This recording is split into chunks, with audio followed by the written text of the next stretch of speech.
अस्सलाम वालेकुम नाज़रीन, आप देख रहे हैं उर्दू न्यूज़ टीवी और अब तक की ब्रेकिंग न्यूज़ के साथ मैं हूं मोहसिन शहजाद। जब मैं हम्बल से थी तो मोहसिन को इस काम से मना करती थी। मोहसिन अब्बास की अहलिया ने अपने शोहर के मुतालिक मजीद दिलखराश इंकशाफात कर दिए।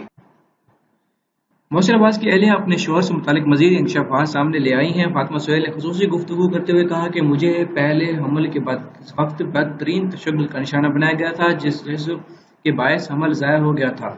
जिस रात खामोशी तोड़ी, इस रोज़ भी मेरे बच्चे के सामने मुझे बदतरीन तशद्दुद का सामना और निशाना बनाया गया। तफसीलात के मुताबिक अदाकार और गुलकार मोहसिन अब्बास की अहलिया फातिमा सुहेल की जानिब से खुसूसी गुफ्तगू की गई, जिसमें उन्होंने अपनी इस गुफ्तगू के दौरान फातिमा सुहेल ने मजीद दिल दहला देने वाले इंकशाफात किए। फातिमा सुहेल की जानिब से दिल दहला देने वाले इंकशाफात करते हुए बताया गया कि पहले भी एक मरतबा हमला हुई थी, ताहम अपने शोहर मोहसिन अब्बास के तशद्दुद के बायस इनका हमल ज़ाया हो गया था। फातिमा सुहेल बताती हैं कि जिस रोज़ उन्होंने अपने शोहर की असलियत दुनिया के सामने लाई, इस रोज़ भी उन्हें तशद्दुद का निशाना बनाया गया। इनका बच्चा गोद में था जब मोहसिन अब्बास ने उन्हें तशद्दुद का निशाना बनाया। इस वक्त उन्होंने सोचा कि वो तो ये सब बर्दाश्त कर रही हैं, ताहम इस तमाम सूरत-ए-हाल का इनके बच्चे पर कितना मनफी असर पड़ेगा।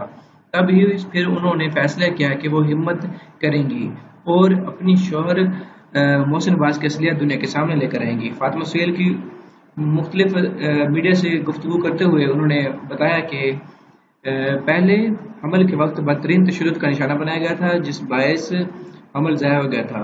जिस रात खामोश तोड़ी, इसी रोज़ भी मेरे बच्चे के सामने ही मुझे तशद्दुद का निशाना बनाया गया। मोहसिन अब्बास से शादी के बाद मैंने सोचा कि ये बेहतर हो जाएंगे, लेकिन ऐसा कुछ नहीं हुआ, बल्कि शादी के बाद इनका रवैया मजीद मनफी हो गया। उन्होंने 4 साल तक मुसलसल तशद्दुद किया और मैंने ये बर्दाश्त किया।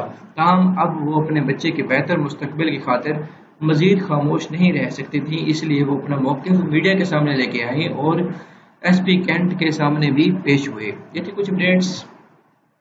अगर आप लोगों ने अभी तक उर्दू न्यूज़ टीवी को सब्सक्राइब नहीं किया तो सब्सक्राइब कीजिए, बेल आइकन ज़रूर ऑन कीजिए, इससे क्या होगा कि जो भी नई आने वाली वीडियो होगी उसका बदरीन नोटिफिकेशन आपको उसकी इतला मिलेगी।